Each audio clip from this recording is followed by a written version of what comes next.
Chinese President Xi Jinping issued orders to halt the spread of the coronavirus outbreak 2 weeks earlier than previously thought. It emerged today.China's official Communist Party magazine Qiushi today detailed a timeline of the president's actions to combat the deadly virus, indicating he was aware of the severity of the outbreak a fortnight before revealing the information to the public. The magazine said Xi met with party officials to issue instructions on a response to the virus on the 7th of January.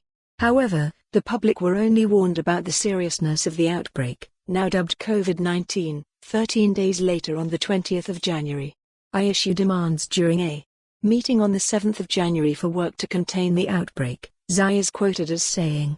On the 20th of January, I gave special instructions about the work to prevent and control the outbreak.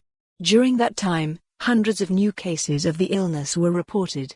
On the 18th of January, a banquet of 40,000 families was given government approval to go ahead in the Chinese city of Wuhan, the epicentre of the virus, the Financial Times reported. Read more. Coronavirus, first death in Europe occurs in France. It comes amid growing claims that the Chinese government made attempts to downplay the extent of the virus. Although initially praised by the World Health Organization for his political leadership in handling the outbreak, Xi has since met with increasing scrutiny over his response. The Chinese internet showed an outpouring of anger over the virus-related death of Li Wenliang, a doctor who was among the first healthcare workers to report on the outbreak, after he was reprimanded for rumour-mongering by Chinese state police. Beijing's latest figures showed more than 68,500 cases of the virus in China alone, bringing the number of deaths in the country to 1,665. Meanwhile, more than 500 cases in 24 countries have now been reported outside China, with the first death in Europe confirmed over the weekend. For more on this story, visit the news article link.